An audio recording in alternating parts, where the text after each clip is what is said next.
ਇੱਕ ਆਮ ਜਦੋਂ ਕੁੜੀ ਜਵਾਨ ਹੁੰਦੀ ਹੈ ਉਹ ਚੇਂਜਸ ਹੁੰਦੇ ਹੈ, ਉਹ ਸਾਰੇ ਚੇਂਜਸ ਹੋਣ ਲੱਗ ਗਏ ਬੋਡੀ ਦੇ ਵਿੱਚ। ਇੱਕ ਕੁੜੀ ਵਾਲਾ ਰੂਪ ਤੁਸੀਂ ਧਾਰਨ ਕੀਤਾ, ਟਰਾਂਸਫੋਰਮੇਸ਼ਨ ਕਰਵਾਈ ਹੈ, ਜਾਂ ਜਿਸ ਤਰੀਕੇ ਨਾਲ ਇੱਕ ਮਾਂ ਬਣਨ ਲਈ ਇੱਕ ਕੁੜੀ ਤਿਆਰ ਹੁੰਦੀ ਹੈ ਜਵਾਨੀ ਦੇ ਵਿੱਚ, ਤਾਂ ਉਹ ਸਾਰਾ ਕੁਛ ਰੈਡੀ ਹੋ ਤੁਸੀਂ। रेस्ट तो आप देख ही रहे हो, नो वन कैन जज। इफ़ आई कांट स्पीक तो नो वन कैन जज। सो बाकी चीज़ें यू कैन गेट। ਲੋਕਾਂ ਦੇ ਪਾਣੀ ਮੈਣੇ ਬੰਦ ਹੋ ਗਏ ਹੈ, ਪਰ ਲੋਕਾਂ ਦੀ ਅੱਖਾਂ ਦਾ ਜੋ ਦੇਖਣੇ ਦਾ ਤਰੀਕਾ ਹੈ ਜਾਂ ਜੋ ਉਹ ਸੋਚਦੇ ਨੇ ਉਹ ਕਦੇ ਵੀ ਨਹੀਂ ਬੰਦ ਹੋ ਸਕਦਾ। ਲੋਕਾਂ ਦੇ ਲਈ ਹਰ ਉਹ ਚੀਜ਼ ਜਿਹੜੀ ਉਹਨਾਂ ਦੀ ਸੋਚ, ਉਹਨਾਂ ਦੀ ਸਮਝ ਤੋਂ ਅਲੱਗ ਹੈ, ਉਹ ਤਮਾਸ਼ਾ ਹੀ ਹੈ ਜਾਂ ਉਹ ਮਜ਼ਾਕ ਦਾ ਇੱਕ ਜ਼ਰੀਆ ਹੈ। ਉਸ 'ਤੇ ਉਹ ਹੱਸ ਹੀ ਸਕਦੇ ਨੇ ਬਸ। When you start thinking about someone, तो उस टाइम पे मुझे ख्याल आता था रॉबर्ट पैटिंसन का, वो जो ट्विलाइट मूवी का वैम्पायर है। I use to think about him, वो मुझे बहुत अच्छा लगता था। मैं जब भी देखती थी, हाँ, अगर मैं किसी फीमेल बॉडी को देख रही हूँ तो मैं ये देखती थी कि इसके बाल कितने अच्छे हैं, या इसका फिगर कितना अच्छा है, इसका कॉम्प्लेक्शन कितना अच्छा है, ये देखती, या उसने पहना क्या है। बट हाँ, जब मैं किसी पार्टनर के बारे में सोचती थी, I use to think about Robert Pattinson. ਜਿੱਦਾਂ ਇੱਕ ਘਰ ਨੂੰ ਬਣਾਉਣ ਲਈ 4 ਦੀਵਾਰਾਂ ਅਤੇ ਛੱਤ ਦੀ ਜ਼ਰੂਰਤ ਪੈਂਦੀ ਹੈ, ਛੱਤ ਨੂੰ ਰੋਕਣ ਲਈ ਬੀਮ ਡਾਲਣਾ ਪੈਂਦਾ ਹੈ। ਅਸੀਂ ਵੀ ਤੁਹਾਡੇ ਸਮਾਜ ਦਾ ਉਹੋ ਜਿਹਾ ਹੀ ਹਿੱਸਾ ਹੈਗੇ। ਤੁਸੀਂ ਦੀਵਾਰ ਹੋ, ਤੁਸੀਂ ਛੱਤ ਹੋ, ਤੁਸੀਂ ਸਭ ਕੁਛ ਹੋ, ਪਰ ਅਸੀਂ ਉਹ ਕੜੀ ਨੇ ਜਿਹੜਾ ਤੁਹਾਨੂੰ ਰੱਬ ਤੋਂ ਜੋੜਦੀ ਹੈ। ਅਸੀਂ ਕਦੇ ਵੀ ਤੁਹਾਡਾ ਬੁਰਾ ਨਹੀਂ ਸੋਚਦੇ। ਜਿਹੜੇ ਮੇਰੀ ਕਮਿਊਨਿਟੀ ਦੇ ਲੋਕ ਵਧਾਈ ਮੰਗਦੇ ਨੇ, ਲੋਕਾਂ ਤੋਂ ਵਧਾਈ ਲੈ ਰਹੇ ਨੇ, ਵਧਾਈ ਤੋਂ ਹੀ ਉਹਨਾਂ ਦੀ ਜ਼ਿੰਦਗੀ ਚੱਲ ਰਹੀ ਹੈ। ਉਹ ਉੱਠਦੇ ਸਾਰ ਆਪਣਾ ਭਲਾ ਨਹੀਂ ਸੋਚਦੇ, ਉਹ ਤੁਹਾਡਾ ਹੀ ਭਲਾ ਸੋਚਦੇ ਨੇ। ਕਿਉਂ? ਤੁਹਾਡੇ ਤੋਂ ਹੀ ਉਹਨਾਂ ਦੀਆਂ ਜ਼ਿੰਦਗੀਆਂ ਚੱਲ ਰਹੀਆਂ ਨੇ। जो पंजाबी बॉयज़ थे, whatever they want to write, they write on my table, they write on front of black board, on my books, on my copies, on in the washroom as well, on the door as well room के। I use to ignore, but वही ना, हर चीज़ की एक सीमा होंगी है। तुसी कितना ignore भी करोगे, मैं कुछ कह तो सकती नहीं सी कि की कहोगे। 100 मूँह तुहाडा एक मूँह किसी ने नहीं सुननी। फिर मैं क्विट ही करता। मैं फिर कि मैं हमेशा सिचुएशन कोई भी होवे, मैं सबनों यही कहांगी कि वक्त है, वक्त गुज़र जाने के लिए होता है। आपको हर वक्त में मजबूत रहना चाहिए। खुशी में ज़्यादा एक्साइटेड नहीं होना चाहिए, और अगर तकलीफ़ है तो डिप्रेस नहीं होना चाहिए, क्योंकि टाइम हर ज़ख्म को भर देता है। ਸਤਿ ਸ਼੍ਰੀ ਅਕਾਲ। ਅਸੀਂ ਹਮੇਸ਼ਾ ਦੋ ਵਰਗਾਂ ਦੀ ਗੱਲ ਕਰਦੇ ਹੁੰਦੇ ਹਾਂ, ਕਦੇ ਮੁੰਡੇ ਦੀ ਜਾਂ ਕੁੜੀ ਦੀ, ਪਰ ਸ਼ਾਇਦ ਇਹ ਭੁੱਲ ਜਾਂਦੇ ਹਾਂ ਕਿ ਸਾਡੇ ਸਮਾਜ ਦੇ ਵਿੱਚ ਇੱਕ ਤੀਜਾ ਵਰਗ ਐਸਾ ਵੀ ਹੈ ਜਿਨ੍ਹਾਂ ਨੂੰ ਪਰਮਾਤਮਾ ਦੇ ਵੱਲੋਂ ਬਹੁਤ ਅਧੂਰਾ ਬਣਾਇਆ ਜਾਂਦਾ ਹੈ। ਨਾ ਤਾਂ ਉਹਨਾਂ ਨੂੰ ਪੂਰਾ ਸਾਡੇ ਸਮਾਜ ਦੇ ਵੱਲੋਂ ਪਿਆਰ ਹੀ ਮਿਲ ਪਾਉਂਦਾ ਹੈ, ਅਤੇ ਨਾ ਹੀ ਉਹਨਾਂ ਨੂੰ ਪੂਰਾ ਸਤਿਕਾਰ ਮਿਲ ਪਾਉਂਦਾ ਹੈ। ਉਹਨਾਂ ਨੂੰ ਅਸੀਂ ਹੀ ਜਿਹੜੇ ਬਹੁਤ ਸਾਰੇ ਨਾਮ ਨੇ, ਟਰਾਂਸਜੈਂਡਰ ਹੋ ਗਏ, ਗੇ ਹੋ ਗਏ, ਬਹੁਤ ਨਾਮਾਂ ਦੇ ਨਾਲ ਪੁਕਾਰਿਆ ਜਾਂਦਾ ਹੈ, ਪਰ ਉਹਨਾਂ ਦੀ ਵੀ ਇੱਕ ਵੱਖਰੀ ਦੁਨੀਆ ਹੁੰਦੀ ਹੈ। ਉਹ ਵੀ ਕਹਿੰਦੇ ਹੁੰਦੇ ਆ ਕਿ ਸਾਨੂੰ ਕੋਈ ਪਿਆਰ ਕਰਨ ਵਾਲਾ ਹੋਵੇ, ਸਾਨੂੰ ਕੋਈ ਚਾਹੁਣ ਵਾਲਾ ਹੋਵੇ। ਤਾਂ ਬਹੁਤ ਸਾਰੇ ਸਾਡੇ ਸਮਾਜ ਦੇ ਵਿੱਚ ਐਸੇ ਲੋਕ ਵੀ ਮਿਲ ਜਾਣਗੇ, ਪਰ ਅੱਜ ਇੱਕ ਐਸੀ ਮਿਸਾਲ ਦੇ ਨਾਲ ਤੁਹਾਨੂੰ ਮਿਲਾਉਣ ਲੱਗੇ ਹਾਂ ਜਿਨ੍ਹਾਂ ਨੇ ਇਹ ਮਿਸਾਲ ਪੈਦਾ ਕੀਤੀ ਹੈ ਕਿ ਜ਼ਿੰਦਾ ਦਿਲ ਹੋਣਾ ਬਹੁਤ ਵੱਡੀ ਗੱਲ ਹੈ, ਅਤੇ ਜੇਕਰ ਤੁਸੀਂ ਜ਼ਿੰਦਾ ਦਿਲ ਹੋ ਤਾਂ ਕੁਛ ਵੀ ਸੰਭਵ ਹੋ ਸਕਦਾ ਹੈ। ਕਾਇਨਾਤ ਮਿਸ਼ਰਾ ਜੀ ਕੋਲ ਅੱਜ ਪਹੁੰਚੇ, ਉਹਨਾਂ ਨਾਲ ਗੱਲਬਾਤ ਕਰਾਂਗੇ, ਕਿਉਂਕਿ ਉਹਨਾਂ ਦੀਆਂ ਗੱਲਾਂ ਬਹੁਤ ਮੋਟੀਵੇਸ਼ਨਲ ਹੁੰਦੀਆਂ ਨੇ ਕਿ ਜਿਹੜੇ ਲੋਕ ਸਪੈਸ਼ਲ ਪਰਮਾਤਮਾ ਦੇ ਵੱਲੋਂ ਬਣਾਏ ਗਏ ਨਾ, ਉਹ ਇਹ ਵੀਡੀਓ ਦੇ ਨਾਲ ਜ਼ਰੂਰ ਬਣੇ ਰਹੋ। ਅਤੇ ਜਿਹੜੇ ਲੋਕ ਗੰਦੀ ਸੋਚ ਰੱਖਦੇ ਹੈ ਕਿ ਇਹੀ ਜਿਹੜਾ ਹੈ ਜੀ, ਜਾਂ ਬਹੁਤ ਸਾਰੇ ਨਾਂ ਨੇ, ਉਹ ਨਾਵਾਂ ਦੇ ਨਾਲ ਪੁਕਾਰਦੇ ਆ, ਉਹ ਲੋਕ ਵੀ ਜ਼ਰੂਰ ਬਣੇ ਰਹਿਣ, ਕਿਉਂਕਿ ਉਹਨਾਂ ਨੂੰ ਜ਼ਰੂਰ ਸਿੱਖਿਆ ਮਿਲੂ ਇਹ ਵੀਡੀਓ ਤੋਂ। ਕਾਇਨਾਤ ਜੀ ਬਾਰੇ ਥੋੜ੍ਹਾ ਜਿਹਾ ਦੱਸਦਾ ਮੈਂ। ਕਾਇਨਾਤ ਜੀ ਇੱਕ ਬਹੁਤ NGO ਵੀ ਚਲਾਉਂਦੇ ਹੈ, ਅਤੇ ਇੱਕ ਮੇਕਅਪ ਸੈਲੂਨ ਦੇ ਵਿੱਚ ਵੀ ਨੇ, ਅਤੇ ਬਹੁਤ ਸਾਰੀਆਂ ਇਹਨਾਂ ਦੀ ਜ਼ਿੰਦਗੀ ਦਾ ਸੰਘਰਸ਼ ਵੀ ਬਹੁਤ ਵੱਡਾ ਹੈ। ਅਤੇ ਹੁਣ ਇਹਨਾਂ ਦਾ ਨਵਾਂ ਰੂਪ ਹੈ। ਇੱਕ ਪਹਿਲਾਂ ਇਹ ਇੱਕ ਪੈਦਾ ਹੁੰਦੇ ਹੈ, ਨਾ ਪੂਰਾ ਮੁੰਡਾ ਹੁੰਦਾ ਅਤੇ ਨਾ ਪੂਰੀ ਕੁੜੀ ਹੁੰਦੇ ਹੈ, ਪਰ ਇਹ ਆਪਣੇ ਆਪ ਨੂੰ ਬਦਲ ਲੈਂਦੇ ਹੈ, ਆਪਣੀ ਟਰਾਂਸਫੋਰਮੇਸ਼ਨ ਕਰਾਉਂਦੇ ਆ, ਫਿਰ ਇੱਕ ਇਹ ਪੂਰਨ ਤੌਰ 'ਤੇ ਕੁੜੀ ਬਣ ਜਾਂਦੇ ਆ। ਕੈਮਰਾਮੈਨ ਵੀਰ ਨੂੰ ਕਹੂੰਗਾ ਕਿ ਕਾਇਨਾਤ ਜੀ ਵੱਲ ਕੈਮਰਾ ਜ਼ਰੂਰ ਕਰ ਦਿੱਤਾ ਜਾਵੇ। ਮੈਂ ਬਹੁਤ ਬਹੁਤ ਸਵਾਗਤ ਹੈ, ਸਮਾਂ ਦਿੱਤਾ ਇਹਦੇ ਲਈ ਬਹੁਤ ਬਹੁਤ ਧੰਨਵਾਦ ਹੈ। Thank you so much for inviting me. और ਪਹਿਲਾ ਸਵਾਲ ਕਿ ਅੱਜ ਸਾੜੀ ਬਹੁਤ ਸੋਹਣੀ ਪਾਈ ਹੋਈ ਹੈ ਤੇ ਕਲਰ ਵੀ ਬਹੁਤ ਪਿਆਰਾ ਲੱਗ ਰਿਹਾ। ਤੇ ਕਾਇਨਾਤ ਜੀ, ਪਹਿਲਾਂ ਤਾਂ ਮੈਂ ਤੁਹਾਡੀ ਜ਼ਿੰਦਗੀ ਦੇ ਉੱਤੇ ਸਭ ਤੋਂ ਪਹਿਲਾ ਸਵਾਲ ਕਰਨਾ ਚਾਹੂੰਗਾ, ਜ਼ਿੰਦਗੀ ਪਹਿਲਾਂ ਕਿਵੇਂ ਚੱਲ ਰਹੀ ਹੈ ਹੁਣ? ਤੁਹਾਡੀ ਦੁਆਵਾਂ ਨਾਲ, ਰੱਬ ਦੀ ਮਿਹਰ ਨਾਲ ਸਭ ਚੰਗਾ ਹੈਗਾ। ਮੈਂ ਬਹੁਤ ਖੁਸ਼ ਹਾਂ ਆਪਣੀ ਜ਼ਿੰਦਗੀ ਤੋਂ। ਉਹ ਕਹਿੰਦੇ ਨਾ, ਕਿਸੇ ਨੂੰ ਜ਼ਮੀਨ ਅਤੇ ਕਿਸੇ ਨੂੰ ਆਸਮਾਨ ਨਹੀਂ ਮਿਲਦਾ, ਤਾਂ ਕਿਸੇ ਨੂੰ ਇਹ ਮੁਕੰਮਲ ਜਹਾਨ ਨਹੀਂ ਮਿਲਦਾ। ਸਭ ਕੁਛ ਤਾਂ ਕਿਸੇ ਨੂੰ ਵੀ ਨਹੀਂ ਮਿਲਿਆ, ਪਰ ਜੋ ਵੀ ਰੱਬ ਨੇ ਦਿੱਤਾ, ਜੋ ਕੁਛ ਵੀ ਮੇਰੇ ਕੋਲ ਹੈਗਾ, ਮੈਂ ਇਹ ਸੋਚਦੀ ਹਾਂ ਬਹੁਤ ਸੇ ਲੋਕ ਨੇ ਜਿਹੜੇ ਇਸ ਲਈ ਵੀ ਤਰਸਦੇ ਨੇ, ਤਾਂ ਕਰਕੇ ਮੈਂ ਖੁਸ਼ ਹਾਂ ਆਪਣੀ ਜ਼ਿੰਦਗੀ ਤੋਂ। ਰੱਬ ਮੈਨੂੰ, ਮੈਂ ਇਸ ਲਾਇਕ ਹਾਂ ਕਿ ਮੈਂ ਆਪਣਾ ਪੇਟ ਅਤੇ 2 ਲੋਕਾਂ ਦਾ ਹੋਰ ਭਰ ਸਕਦੀ ਹਾਂ। ਰੱਬ ਨੇ ਬਹੁਤ ਮਿਹਰ ਕੀਤੀ ਹੈ ਮੇਰੇ 'ਤੇ, ਮੈਂ ਖੁਸ਼ ਹਾਂ ਬਹੁਤ। ਕਾਇਨਾਤ ਜੀ, ਪਹਿਲਾਂ ਆਪਣੀ ਕੁਆਲੀਫਿਕੇਸ਼ਨ ਜ਼ਰੂਰ ਸਾਂਝੀ ਕਰ ਦਿਓ ਕਿ ਕਿੰਨੀ ਕੁਆਲੀਫਿਕੇਸ਼ਨ ਰਹਿੰਦੀ ਹੈ ਤੁਹਾਡੀ? I am post-graduate from Punjab University. I was a trainer in Lakme also. I'm a fashion model also. I'm a social worker also. And hopefully I'll open my salon as well in future. ਬਹੁਤ ਬਹੁਤ ਵਿਸ਼ੇਸ ਨੇ ਉਹਦੇ ਲਈ। ਸਭ ਤੋਂ ਪਹਿਲਾ ਸਵਾਲ ਕਿ ਬਹੁਤ ਸਾਰੇ ਲੋਕ ਹੁੰਦੇ ਆ ਜਿਹੜੇ ਸਾਨੂੰ ਜੀਣ ਨਹੀਂ ਦਿੰਦੇ। ਇੱਕ ਆਮ ਬੰਦਾ ਵੀ ਹੋਵੇ ਨਾ, ਆਮ ਮੁੰਡਾ ਕੁੜੀ ਹੋਵੇ, ਉਹਨੂੰ ਵੀ ਲੋਕ ਜੀਣ ਨਹੀਂ ਦਿੰਦੇ, ਪਰ ਤੁਸੀਂ ਤਾਂ ਪਰਮਾਤਮਾ ਦੇ ਵੱਲੋਂ ਬਣਾਏ ਹੀ ਸਪੈਸ਼ਲ ਜਾਂਦੇ ਹੋ, ਤਾਂ ਤੁਹਾਨੂੰ ਤਾਂ ਲੋਕ ਜੀਣ ਦਿੰਦੇ ਆ ਜਾਂ ਨਹੀਂ ਦਿੰਦੇ? ਅੱਜ ਕੈਮਰੇ ਸਾਹਮਣੇ ਸੱਚਾਈ ਜ਼ਰੂਰ ਸਾਂਝੀ ਕਰਿਓ। ਜਿੰਨਾ ਤੁਸੀਂ ਕਿਹਾ ਕਿ ਸਪੈਸ਼ਲ ਹੈ ਨਾ, ਤੁਸੀਂ ਕਿਸੇ ਨੂੰ ਵੀ ਕਹੋ ਉਹ ਉੱਧਰ ਨਹੀਂ ਜਾਣਾ, ਪਰ ਉਹ ਉੱਥੇ ਹੀ ਜਾ ਕੇ ਵੇਖਣਾ ਚਾਹੇਗਾ ਕਿ ਕੀ ਗੱਲ ਹੈ ਜਿਹੜਾ ਮੈਨੂੰ ਮਨਾ ਕੀਤਾ ਹੈ। ਉੱਦਾਂ ਹੀ ਸਾਡੀ ਜ਼ਿੰਦਗੀ ਹੈਗੀ।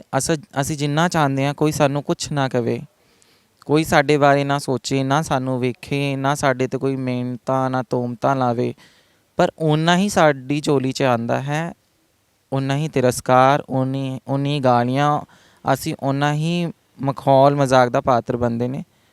ਪਰ ਚਲੋ, ਜ਼ਿੰਦਗੀ ਦਾ ਹਿੱਸਾ ਹੈ। ਮੰਗੇ ਸਭ ਕੁਝ ਮਿਲ ਜਾਂਦਾ, ਮੰਗੇ ਉਹ ਮੌਤ ਤਾਂ ਮਿਲਦੀ ਨਹੀਂ ਹੈਗੀ। ਅਤੇ ਕਿਵੇਂ, ਜੇਕਰ ਮੈਂ ਪੰਜਾਬ ਦੀ ਗੱਲ ਕਰਾਂ, ਖਾਸ ਕਰਕੇ ਪੰਜਾਬ ਦੇ ਵਿੱਚ ਇਹ ਬਹੁਤ ਲੋਕ ਹੁੰਦਾ, ਤਾਨੇ ਮਿਹਣੇ ਬਹੁਤ ਲੋਕ ਮਾਰਦੇ ਆ ਲੁੱਕ ਅਦਵਾਈਜ਼ ਹੋ ਕੇ, ਜਾਂ ਖਾਸ ਕਰਕੇ ਜਦੋਂ ਹੁਣ ਤੀਜੇ ਵਰਗ ਦੀ ਗੱਲ ਕਰ ਲਈ, ਉਹਨਾਂ ਨੂੰ ਖਾਸ ਕਰਕੇ ਲੋਕ ਜੀਣ ਤੱਕ ਵੀ ਨਹੀਂ ਦਿੰਦੇ। ਤਾਂ ਤੁਹਾਨੂੰ ਕਿੰਨਾ ਕੁ ਲੋਕਾਂ ਨੇ ਜਲੀਲ ਕੀਤਾ ਸੀ ਜਦੋਂ ਇੱਕ ਬਹੁਤ ਅਧੂਰੇ ਸੀ ਤੁਸੀਂ? ਉਦੋਂ ਲੋਕਾਂ ਦੇ ਵੱਲੋਂ ਕੀ ਤਾਨੇ ਵੱਜੇ, ਕੀ ਮਿਹਣੇ ਵੱਜੇ, ਅਤੇ ਕਿਵੇਂ ਆਪਣੇ ਆਪ ਨੂੰ ਸੰਭਾਲਿਆ, ਕਿਵੇਂ ਆਪਣੇ ਆਪ ਨੂੰ ਕਾਇਮ ਕੀਤਾ ਕਿ ਨਹੀਂ, ਇੱਕ ਜ਼ਿੰਦਾ ਦਿਲ ਇਨਸਾਨ ਬਣਨਾ? ਨਹੀਂ, ਮੈਂ ਇਹ ਨਹੀਂ ਕਹਾਂਗੀ ਕਿ ਮੈਂ ਬਹੁਤ ਕੁਝ ਵੇਖਿਆ, ਮੈਂ ਬਹੁਤ ਕੁਝ ਫੇਸ ਕੀਤਾ। ਮੈਂ ਇਹ ਨਹੀਂ ਕਹਾਂਗੀ। ਰੱਬ ਦੀ ਇਹ ਮਿਹਰ ਸੀ ਕਿ ਮੈਨੂੰ ਪਰਿਵਾਰ ਦਾ ਬਹੁਤ ਸਪੋਰਟ ਸੀ। ਉਹ ਕਹਿੰਦੇ ਨਾ, ਜੇ ਤੁਹਾਡਾ ਪਰਿਵਾਰ ਤੁਹਾਡੇ ਸਾਥ ਹੈ, ਤੁਹਾਡੇ ਆਪਣੇ ਤੁਹਾਡੇ ਨਾਲ ਖੜ੍ਹੇ ਨੇ, ਤਾਂ ਬਾਹਰ ਦੇ ਲੋਕ ਕੀ ਕਹਿ ਰਹੇ ਨੇ, ਕੀ ਸੁਣ ਰਹੇ ਨੇ, ਤੁਹਾਨੂੰ ਕੋਈ ਫਰਕ ਨਹੀਂ ਪੈਂਦਾ। ਹਾਂ, ਉਹਨਾਂ ਨੂੰ ਬਹੁਤ ਵੇਖਣਾ ਪੈਂਦਾ ਹੈ, ਜਿਨ੍ਹਾਂ ਦੇ ਪਰਿਵਾਰ ਵਾਲੇ, ਜਿਨ੍ਹਾਂ ਦੇ ਆਪਣੇ ਉਹਨਾਂ ਨੂੰ ਕੱਢ ਦਿੰਦੇ ਨੇ। ਜਦ ਤੁਹਾਡੇ ਆਪਣਿਆਂ ਨੇ ਤੁਹਾਨੂੰ ਕੱਢਤਾ, ਉਹਨਾਂ ਦੀ ਨਜ਼ਰ 'ਚ ਹੀ ਤੁਸੀਂ ਮਜ਼ਾਕ ਹੋ, ਫਿਰ ਲੋਕਾਂ ਨੇ ਤੁਹਾਡਾ ਮਜ਼ਾਕ ਬਣਾਉਣਾ ਹੀ ਬਣਾਉਣਾ ਹੈਗਾ। ਪਰਿਵਾਰ ਦੇ ਵੱਲੋਂ ਪੂਰਾ ਸਾਥ ਮਿਲਿਆ ਸੀ, ਭਰਪੂਰ ਹੁੰਗਾਰਾ ਮਿਲਿਆ ਸੀ ਜਦੋਂ ਦੱਸਿਆ ਸੀ ਕਿ ਮੈਂ ਬਹੁਤ ਅਧੂਰਾ, ਨਾ ਮੈਂ ਪੂਰਾ ਮੁੰਡਾ ਨਾ ਪੂਰੀ ਕੁੜੀ ਹਾਂ? ਪਰਿਵਾਰ ਦਾ ਰਿਐਕਸ਼ਨ ਕੀ ਸੀ? ਪਰਿਵਾਰ ਨੇ ਸਾਥ ਦਿੱਤਾ ਸੀ ਉਦੋਂ? ਜਦ ਮੈਂ ਪਹਿਲੀ ਵਾਰ ਕਿਹਾ ਤਾਂ ਉਹਨਾਂ ਨੇ ਗੱਲ ਆਈ ਚਲਾਈ ਕਰਤੀ। ਬਾਅਦ 'ਚ ਜਦ ਉਹਨਾਂ ਨੂੰ ਲੱਗਾ ਨਹੀਂ, ਇਹ ਸੀਰੀਅਸ ਹੈਗਾ ਮੈਟਰ, ਨਹੀਂ ਬਾਰ-ਬਾਰ ਬੱਚਾ ਕਹਿ ਰਿਹਾ ਹੈ, ਫਿਰ ਉਹਨਾਂ ਨੇ ਇਸ ਗੱਲ 'ਤੇ ਗੌਰ ਕਰਨਾ ਸ਼ੁਰੂ ਕੀਤਾ।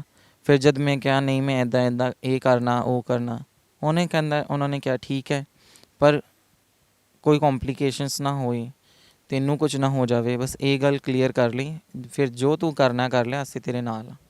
ਕਾਇਨਾਤ ਜੀ, ਬਚਪਨ 'ਚ ਸ਼ੌਂਕ ਕੀ ਸੀ ਤੁਹਾਡੇ? ਕਿਹੜੇ ਸ਼ੌਂਕ ਸੀ? ਜਿਹੜੇ ਸ਼ੌਂਕ ਮੇਰੇ ਬਚਪਨ 'ਚ ਸੀ ਉਹੀ ਹੁਣ ਵੀ ਹੈ। ਮੈਨੂੰ ਪੜ੍ਹਨਾ, शॉपिंग, ट्रैवलिंग, कुकिंग, इन आउटडोर गेम्स और फ्रेंड्स से मिलना, बातें करना, मूवी देखना, स्पेशली हॉरर मूवीज़, ये मुझे तब भी पसंद था, ये मुझे अब भी पसंद है। ਤੇ ਜਿਹੜੇ ਉਦੋਂ ਸਾਥੀ ਸੀ, ਉਦੋਂ ਸਾਥੀ ਮੁੰਡੇ ਬਣੇ ਜਾਂ ਕੁੜੀਆਂ ਬਣੀਆਂ? मैं DAV में पढ़ती थी, सेक्टर 7 में, KB DAV में मैं पढ़ रही थी। वो गर्ल्स बॉयज़ दोनों का स्कूल था, सारे ही थे, कमलजीत, रविंदर, मतलब गर्ल्स भी थी, बॉयज़ भी थे। मैं खो खो भी खेलती थी जब मेरा मन होता था, मैं बैट बॉल भी खेलती थी जब मेरा मन होता था। और मतलब एक होता है ना अपब्रिंगिंग का, या एक लाइक मतलब मैं क्या कहूँ, अपब्रिंगिंग ही कह सकती हूँ। अपब्रिंगिंग का जो फ़र्क होता है वो वहाँ दिखता था। वो बहुत अच्छे घरों से बच्चे आते थे, उन्होंने मुझे कभी ये एहसास नहीं कराया कि something is wrong in you. उनके लिए मैं नॉर्मल थे। वो मेरे साथ, अगर मैंने छुट्टी कर ली है, मैं नहीं गई, तो वो शाम को घर आ जाते थे क्योंकि आसपास ही रहते थे। क्या हो गया, आज छुट्टी क्यों कर ली, चल अच्छा ग्राउंड में चलते हैं। मुझे एहसास तब होने लगा कि समथिंग इज़ डिफरेंट इन मी जब मैं कॉलेज में एंटर हुई। I was doing my BA from Khalsa. तो जब मैं खालसा में BA कर रही थी, तो इन खालसा, DAV और SD में, ये जो कॉलेजेस हैं चंडीगढ़ में, इनमें मोर ओवर पंजाब का क्राउड आता है। दूर दूर के लड़के हैं, दूर दूर की लड़कियां हैं। जो पंजाबी बॉयज़ थे, whatever they want to write, they write on my table, they write on front of blackboard, on my books, on my copies, on in the washroom as well, on the door as well, room के। I use to ignore but वही ना, हर चीज़ ਦੀ ਇੱਕ ਸੀਮਾ ਹੁੰਦੀ ਹੈ। ਤੁਸੀਂ ਕਿੰਨਾ ignore ਵੀ ਕਰੋਗੇ।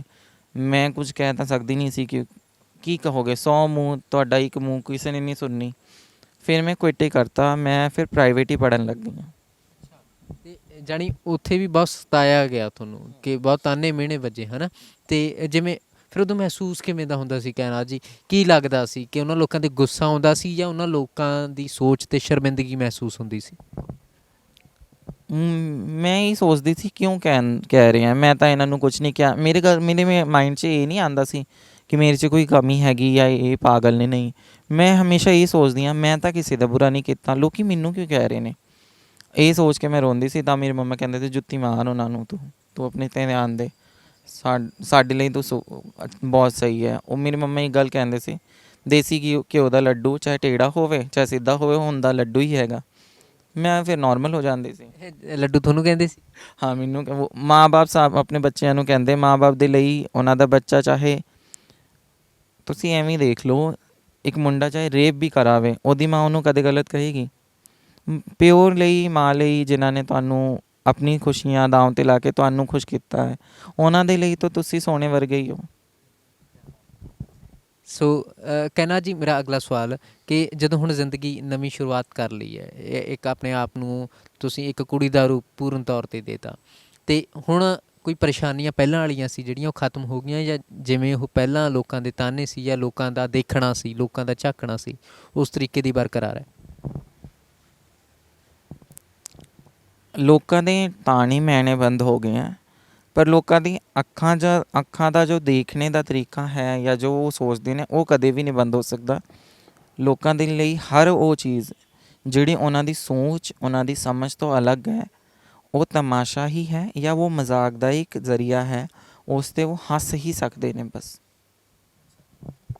ਫਿਰ ਇਹ ਲੋਕਾਂ ਦੀ ਸੋਚ ਕਿਵੇਂ ਬਦਲ ਸਕਦੀ ਹੈ ਕਿ ਕਦੋਂ ਇਹ ਸਾਡੇ ਲੋਕ ਇਹ ਸਮਝਣਗੇ ਕਿ ਇਹ ਪਰਮਾਤਮਾ ਦੇ ਵੱਲੋਂ ਕੀ ਦਿੱਤੀ ਗਈ ਦਾਤ ਜਾਂ ਇੱਕ ਪਰਮਾਤਮਾ ਦੇ ਵੱਲੋਂ ਬਣਾਏ ਗਏ ਆ, ਇਹ ਵੀ ਸਾਡੇ ਵਾਂਗੂ ਇੱਕ ਇਨਸਾਨ ਨੇ?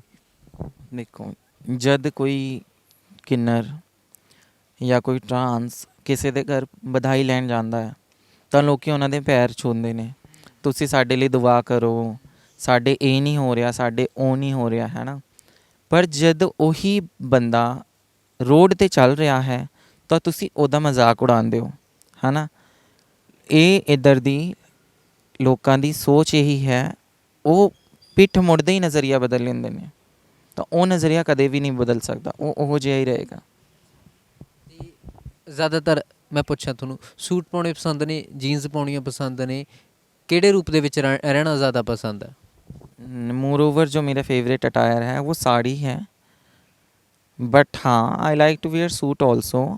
आई don't like to wear western, I don't like to wear denims skirts, I like Indian dresses only. ਕਹਿਣਾ ਜੀ, ਮੇਰਾ ਸਵਾਲ ਕਿ ਜਦੋਂ ਤੁਸੀਂ ਇੱਕ ਉਮਰ ਹੁੰਦੀ ਹੈ ਜਦੋਂ ਸਾਨੂੰ ਲੱਗਦਾ ਹੁੰਦਾ ਹੈ ਕਿ ਸ਼ਾਇਦ ਮੇਰਾ ਵੀ ਕੁਛ ਆਉਣ ਵਾਲਾ ਹੋਵੇ, ਮੈਂ ਵੀ ਕਿਸੇ ਨੂੰ ਪਸੰਦ ਕਰਾਂ, ਉਦੋਂ ਜ਼ਿਹਨ ਦੇ ਵਿੱਚ ਕੀ ਸੋਚਦੇ ਸੀ? ਮੁੰਡੇ ਬਾਰੇ ਸੋਚਦੇ ਸੀ ਜਾਂ ਉਸ ਸਮੇਂ ਕੁੜੀ ਬਾਰੇ ਖਿਆਲ ਆਉਂਦਾ ਸੀ? ਕੀ ਖਿਆਲ ਆਉਂਦਾ ਸੀ ਉਸ ਸਮੇਂ? When you start thinking about someone, तो उस टाइम पे मुझे ख्याल आता था रॉबर्ट पैटिंसन का, वो जो ट्विलाइट मूवी का वैम्पायर है। I use to think about him, वो मुझे बहुत अच्छा लगता था। मैं जब भी देखती थी, हाँ, अगर मैं किसी फीमेल बॉडी को देख रही हूँ तो मैं ये देखती थी कि इसके बाल कितने अच्छे हैं, या इसका फिगर कितना अच्छा है, इसका कॉम्प्लेक्शन कितना अच्छा है ना? ये देखते, या उसने पहना क्या है। बट हाँ, जब मैं किसी पार्टनर के बारे में सोचती थी, I use to think about Robert Pattinson. So ਕਹਿਣਾ ਜੀ ਤੁਹਾਡੀਆਂ ਗੱਲਾਂ ਬਹੁਤ ਵਧੀਆ ਹੁੰਦੀਆਂ ਨੇ, ਬਹੁਤ ਜ਼ਿੰਦਾ ਦਿਲੀ ਹੁੰਦੀਆਂ ਨੇ, ਬਹੁਤ ਹੌਸਲੇ ਵਾਲੀਆਂ ਹੁੰਦੀਆਂ ਨੇ, ਹੈ ਨਾ। ਅਤੇ ਸਾਰੀ ਮੋਟੀਵੇਸ਼ਨ ਆਉਂਦੀ ਕਿੱਥੋਂ ਹੈ? ਇਹ ਸਾਰਾ ਜਿਹੜੀਆਂ ਗੱਲਾਂ ਆਉਂਦੀਆਂ ਨੇ ਜਾਂ ਜ਼ਿੰਦਾ ਦਿਲ ਰਹਿਣ ਦਾ ਤਰੀਕਾ, ਇਹ ਸਾਰਾ ਆਉਂਦਾ ਕਿੱਥੋਂ ਹੈ? ਪਰਮਾਤਮਾ ਦੇ ਵੱਲੋਂ ਸਮਝਦੇ ਹੋ, ਮਾਂ ਬਾਪ ਦੇ ਵੱਲੋਂ ਸਮਝਦੇ ਹੋ, ਜਾਂ ਕੋਈ ਪਿੱਛੇ ਹੋਰ ਪਾਵਰ ਹੈ ਜਿਹੜੀ ਤੁਹਾਡੇ ਕੰਮ ਕਰ ਰਹੀ, ਜਿਹੜੀ ਤੁਹਾਨੂੰ ਪੁਸ਼ ਕਰ ਰਹੀ ਹੈ ਕਿ ਮੋਟੀਵੇਟ ਰਹਿਣਾ, ਹਮੇਸ਼ਾ ਮੋਟੀਵੇਟ ਰਹਿਣਾ? दो चीज़ें हैं। एक तो रब ने मैनू सब्र बहुत बख्शिया है। मैं भी अपनी ज़िंदगी 'ਚ बहुत कुछ देखा, बहुत कुछ झेलिया हैगा, पर मैं कदे टुटी नहीं। और दूजी चीज़ ये हैगी, हुण मेरे पेरेंट्स नहीं हैगे ਤਾਂ ਮੇਰੇ ਕੋਲ ਜ਼ਿੰਮੇਵਾਰੀਆਂ ਨੇ, ਮੈਂ ਉਹਨਾਂ ਤੋਂ ਮੂੰਹ ਨਹੀਂ ਮੋੜ ਸਕਦੀ, ਚਾਹ ਕੇ ਵੀ ਨਹੀਂ ਮੋੜ ਸਕਦੀ। ਤਾਂ ਜੇ ਮੈਂ ਹੀ ਟੁੱਟ ਜਾਵਾਂਗੀ, ਜੇ ਮੈਂ ਹੀ ਨੈਗੇਟਿਵ ਹੋ ਕੇ ਬਹਿ ਜਾਵਾਂਗੀ, ਤਾਂ ਜਿਹੜੀ ਜ਼ਿੰਮੇਵਾਰੀਆਂ ਮੇਰੇ ਸਰ ਮੇਰੇ ਮਾਂ-ਬਾਪ ਛੱਡ ਗਏ ਨੇ, ਉਹਨਾਂ ਨੂੰ ਪੂਰੀ ਕਰਨ ਕੌਣ ਆਊਗਾ। ਤਾਂ ਕਰਕੇ ਮੈਂ ਹਮੇਸ਼ਾ ਸਿਚੁਏਸ਼ਨ ਕੋਈ ਵੀ ਹੋਵੇ, मैं सबनों यही कहांगी कि वक्त है, वक्त गुज़र जाने के लिए होता है। आपको हर वक्त में मजबूत रहना चाहिए, खुशी में ज़्यादा एक्साइटेड नहीं होना चाहिए, और अगर तकलीफ़ है तो डिप्रेस नहीं होना चाहिए, क्योंकि टाइम हर ज़ख्म को भर देता है। ਅਤੇ ਜਿਵੇਂ ਮੈਂ ਗੱਲ ਕਰ ਰਿਹਾ ਸੀ, ਕਦੇ ਮਾਯੂਸ ਹੁੰਦੇ ਹੋ, ਕਦੇ ਰੱਬ ਨਾਲ ਗਲਾ ਸ਼ਿਕਵਾ ਹੁੰਦਾ ਹੈ? ऊपर वाले से मुझे सिर्फ एक शिकायत है कि I love my father also, but he was suffering from blood cancer for last 4 years। He was on dialysis. तो उनके लिए मैं सोचती हूँ कि जिस पेन से वो गुज़र रहे थे, ठीक है चलो आप उन्हें ले गए, ठीक है दुख है, पर जो उनकी तकलीफ़ देखती थी उससे लगता था चलो, क्योंकि अब वो डायलिसिस के लिए जाने से भी चिढ़ते थे। बट मेरी मम्मा का जाना मेरी ज़िंदगी की सबसे बड़ी कमी है, और यही मुझे शिकायत ऊपर वाले से है, क्योंकि मेरे मम्मा मुझे शुरू से कहते थे कि क्योंकि उन्होंने ज़िंदगी देखी थी, दुनिया देख लेते, कह देना कि मैं तुमसे प्यार करता हूँ, I can do anything for you, कहने में कुछ नहीं जाता। मैं कह देती हूँ ताजमहल मेरा है, वो मेरा नहीं है। मेरी मम्मा ये चीज़ हमेशा कहते थे कि सब चले जाएंगे तुझे छोड़ के, लेकिन मैं कभी नहीं जाऊंगी। और वो ऐसे टाइम पे चले गए कि मैं संभल ही नहीं पाई, और ना मैं शायद कभी संभल पाऊंगी उस चीज़ से। ਕਹਿਣਾ ਜੀ, ਜਿਵੇਂ ਤੁਸੀਂ ਆਪਣੇ ਆਪ ਨੂੰ ਹੁਣ ਬਦਲਿਆ, ਚੇਂਜ ਕੀਤਾ ਹੈ, ਤਾਂ ਜਿਹੜੇ ਚੇਂਜਸ ਇੱਕ ਆਮ ਜਦੋਂ ਕੁੜੀ ਜਵਾਨ ਹੁੰਦੀ ਹੈ ਉਹ ਚੇਂਜਸ ਹੁੰਦੇ ਹੈ, ਉਹ ਸਾਰੇ ਚੇਂਜਸ ਹੋਣ ਲੱਗ ਗਏ ਬੋਡੀ ਦੇ ਵਿੱਚ। ਇੱਕ ਕੁੜੀ ਵਾਲਾ ਰੂਪ ਤੁਸੀਂ ਧਾਰਨ ਕੀਤਾ, ਟਰਾਂਸਫੋਰਮੇਸ਼ਨ ਕਰਵਾਈ ਹੈ, ਤਾਂ ਉਹ ਸਾਰੇ ਚੇਂਜਸ ਆਉਣ ਲੱਗ ਗਏ। ਜਿਸ ਤਰੀਕੇ ਨਾਲ ਪੀਰੀਅਡਸ ਦੀ ਹੁੰਦੇ ਆ, ਜਾਂ ਜਿਸ ਤਰੀਕੇ ਨਾਲ ਇੱਕ ਮਾਂ ਬਣਨ ਲਈ ਇੱਕ ਕੁੜੀ ਤਿਆਰ ਹੁੰਦੀ ਹੈ ਜਵਾਨੀ ਦੇ ਵਿੱਚ, ਤਾਂ ਉਹ ਸਾਰਾ ਕੁਛ ਰੈਡੀ ਹੋ ਤੁਸੀਂ, ਜਾਂ ਹਲੇ ਪ੍ਰੋਸੈਸ ਚੱਲ ਰਿਹਾ ਉਹਦਾ? You can achieve everything after surgery, but आपको पीरियड्स नहीं आ सकते, क्योंकि वो एक नेचुरल प्रोसेस होता है बॉडी से। लाइक जैसे स्पर्म आना बॉयज़ में एक नेचुरल प्रोसेस है, वो बिफोर 15, 14, 16 नहीं आएगा, है ना। पीरियड्स का भी यही सिनेरियो होता है, तो वो एक नेचुरल प्रोसेस है, वो सिर्फ गॉड ही क्रिएट करता है। Rest you can get everything. हाँ, I can conceive, I can change my voice also if I want, और रेस्ट तो आप देख ही रहे हो, no one can judge, if I can't speak तो no one can judge, so बाकी चीज़ें you can get। ਬਹੁਤ ਬਹੁਤ ਧੰਨਵਾਦ ਤੁਸੀਂ ਕਹਿਣਾ ਜੀ ਸਾਨੂੰ ਸਮਾਂ ਦਿੱਤਾ, ਕਿਉਂਕਿ ਮਕਸਦ ਇਹੀ ਸੀ ਕਿ ਲੋਕਾਂ ਦੇ ਵਿੱਚ ਇੱਕ ਮੋਟੀਵੇਸ਼ਨ ਜਾ ਸਕੇ, ਅਤੇ ਲੋਕਾਂ ਦੇ ਵਿੱਚ ਇੱਕ ਸੁਨੇਹਾ ਜਾ ਸਕੇ ਕਿ ਇਹ ਲੋਕ ਵੀ ਪਰਮਾਤਮਾ ਦੇ ਵੱਲੋਂ ਬਣਾਏ ਆ। ਬਹੁਤ ਬਹੁਤ ਸਮਾਂ ਦਿੱਤਾ, ਬਹੁਤ ਬਹੁਤ ਧੰਨਵਾਦ। Thank you so much for coming. ਜਾਂਦੇ ਜਾਂਦੇ ਕੋਈ ਸੁਨੇਹਾ ਦੇਣਾ ਚਾਹੁੰਦੇ ਹੋ ਸਾਡੀ ਕਮਿਊਨਿਟੀ ਨੂੰ, ਸਾਡੇ ਲੋਕਾਂ ਨੂੰ, ਸਾਡੇ ਪੰਜਾਬ ਦੇ ਲੋਕਾਂ ਨੂੰ, ਸਾਡੇ ਦੇਸ਼ ਦੁਨੀਆ ਦੀ ਸੋਚ ਨੂੰ? मैं यही कहना चाहांगी, जिद्दां एक घर नूं बनाउण लई 4 दीवारां ते छत ਦੀ ਜ਼ਰੂਰਤ ਪੈਂਦੀ ਹੈ, ਛੱਤ ਨੂੰ ਰੋਕਣ ਲਈ ਬੀਮ ਡਾਲਣਾ ਪੈਂਦਾ ਹੈ। ਅਸੀਂ ਵੀ ਤੁਹਾਡੇ ਸਮਾਜ ਦਾ ਉਹੋ ਜਿਹਾ ਹੀ ਹਿੱਸਾ ਹੈਗੇ। ਤੁਸੀਂ ਦੀਵਾਰ ਹੋ, ਤੁਸੀਂ ਛੱਤ ਹੋ, ਤੁਸੀਂ ਸਭ ਕੁਝ ਹੋ, ਪਰ ਅਸੀਂ ਉਹ ਕੜੀ ਨੇ ਜਿਹੜਾ ਤੁਹਾਨੂੰ ਰੱਬ ਤੋਂ ਜੋੜਦੀ ਹੈ, ਤੁਹਾਡਾ ਅਸੀਂ ਕਦੇ ਵੀ ਤੁਹਾਡਾ ਬੁਰਾ ਨਹੀਂ ਸੋਚਦੇ। ਜਿਹੜੇ ਮੇਰੀ ਕਮਿਊਨਿਟੀ ਦੇ ਲੋਕ ਵਧਾਈ ਮੰਗਦੇ ਨੇ, ਲੋਕਾਂ ਤੋਂ ਵਧਾਈ ਲੈ ਰਹੇ ਨੇ, ਵਧਾਈ ਤੋਂ ਹੀ ਉਹਨਾਂ ਦੀ ਜ਼ਿੰਦਗੀ ਚੱਲ ਰਹੀ ਹੈ, ਉਹ ਉੱਠਦੇ ਸਾਰ ਆਪਣਾ ਭਲਾ ਨਹੀਂ ਸੋਚਦੇ, ਉਹ ਤੁਹਾਡਾ ਹੀ ਭਲਾ ਸੋਚਦੇ ਨੇ। ਕਿਉਂ? ਤੁਹਾਡੇ ਤੋਂ ਹੀ ਉਹਨਾਂ ਦੀਆਂ ਜ਼ਿੰਦਗੀਆਂ ਚੱਲ ਰਹੀਆਂ ਨੇ। ਤਾਂ ਮੈਂ ਇਹੀ ਕਹਾਂਗੀ, ਤੁਸੀਂ ਸਾਨੂੰ ਆਪਣੇ ਘਰ ਦਾ ਹਿੱਸਾ ਨਾ ਬਣਾਓ, ਪਰ ਆਪਣੀ ਨਜ਼ਰ 'ਚ ਸਾਡੀ ਇੱਜ਼ਤ ਵੀ ਨਾ ਖੋ, ਤੁਹਾਡੀ ਤਾਂ ਬਣਾ ਕੇ ਰੱਖੋ। ਜੇ ਤੁਸੀਂ, ਉਹ ਕਹਿੰਦੇ ਨੇ ਨਾ, give respect than take respect. ਅੱਜ ਜੇ ਤੁਸੀਂ ਸਾਡੇ ਨਾਲ ਪਿਆਰ ਨਾਲ ਗੱਲ ਕਰ ਲੋਗੇ ਤਾਂ ਤੁਹਾਡਾ ਕੁਛ ਨਹੀਂ ਘਟਣਾ। ਹੱਸ ਕੇ ਕੀ ਪਤਾ ਰੱਬ ਕਿਹੜੇ ਨਜ਼ਰੀਏ ਨਾਲ ਤੁਹਾਨੂੰ ਵੇਖ ਰਿਹਾ ਹੋਵੇ। ਕੱਲ੍ਹ ਤੁਹਾਡਾ ਹੀ ਵਕਤ ਇਹੋ ਜਿਹਾ ਹੋ ਜਾਏ ਕਿ ਜਿਹੜੇ ਬੰਦੇ ਦੀ ਤੁਹਾਡੇ ਸਾਹਮਣੇ ਬੋਲਣ ਦੀ ਹੈਸੀਅਤ ਨਹੀਂ ਸੀ, ਉਹ ਵੀ ਤੁਹਾਡੇ 'ਤੇ ਹੱਸਣ ਲੱਗ ਜਾਏ, ਫਿਰ ਤੁਸੀਂ ਕੀ ਕਰੋਗੇ? ਸੋ ਇਹ ਸਾਡੇ ਨਾਲ ਕਾਇਨਾਤ ਮਿਸ਼ਰਾ ਜੀ ਸੀ, ਜਿਨ੍ਹਾਂ ਨੇ ਬਹੁਤ ਬਾਖੂਬੀ ਗੱਲਾਂ ਕੀਤੀਆਂ, ਬਹੁਤ ਜ਼ਿੰਦਗੀ ਦਾ ਦਰਦ ਵੀ ਦੱਸਿਆ ਅਤੇ ਸਾਡੇ ਸਮਾਜ ਦੀ ਲੋਕਾਂ 'ਤੇ ਕਿਤੇ ਨਾ ਕਿਤੇ ਸੋਚ 'ਤੇ ਵੀ ਸਵਾਲ ਜ਼ਰੂਰ ਖੜ੍ਹੇ ਕੀਤੇ ਕਿ ਲੋਕ ਕਿਸ ਤਰੀਕੇ ਨਾਲ ਤਾਨੇ ਮਿਹਣੇ ਮਾਰਦੇ ਹੈ, ਕਿਵੇਂ ਲੋਕਾਂ ਦੀ ਸੋਚ ਬਦਲੂਗੀ ਅਤੇ ਕਦੋਂ ਬਦਲੂਗੀ। ਇਹਨਾਂ ਨੇ ਆਖਿਆ ਕਿ ਕਦੇ ਵੀ ਕਿਸੇ ਨੂੰ ਇੰਨਾ ਮਜਬੂਰ ਨਾ ਕਰੋ ਕਿ ਉਸ ਉੱਪਰ ਇੰਨਾ ਹੱਸੋ। ਪਰਮਾਤਮਾ ਦਾ ਕੁਛ ਨਹੀਂ ਪਤਾ ਹੁੰਦਾ ਕਦੋਂ ਐਸੀ ਘੜੀ ਤੁਹਾਡੇ 'ਤੇ ਲਿਆ ਕੇ ਖੜੀ ਕਰ ਦਿੱਤੀ ਜਾਵੇ, ਜਿਹੜੇ ਲੋਕਾਂ ਦੀ ਤੁਹਾਡੇ ਅੱਗੇ ਬੋਲਣ ਦੀ ਔਕਾਤ ਨਹੀਂ ਨਾ ਹੁੰਦੀ, ਉਹ ਵੀ ਤੁਹਾਡੇ ਉੱਤੇ ਹੱਸਣ ਲੱਗ ਜਾਣ। ਸੋ ਬੇਨਤੀ ਇਹੀ ਹੈ ਕਿ ਨਾ ਹੱਸਿਆ ਕਰੋ, ਕਿਸੇ ਦੀ ਜ਼ਿੰਦਗੀ ਨੂੰ ਜਿਉਣ ਦਾ ਉਹਨੂੰ ਵੀ ਮੌਕਾ ਦਿਓ ਅਤੇ ਐਸੇ ਲੋਕਾਂ ਨੂੰ ਮਜਬੂਰ ਨਾ ਕਰਿਆ ਕਰੋ ਕਿ ਉਹ ਤੁਹਾਨੂੰ ਕੁਛ ਕਹਿਣ। ਉਮੀਦ ਹੈ ਗੱਲਬਾਤ ਪਸੰਦ ਆਈ ਹੋਊਗੀ। ਜੁੜੇ ਰਹੋ ਸਫਰ TV ਦੇ ਨਾਲ। ਬਹੁਤ ਬਹੁਤ ਧੰਨਵਾਦ।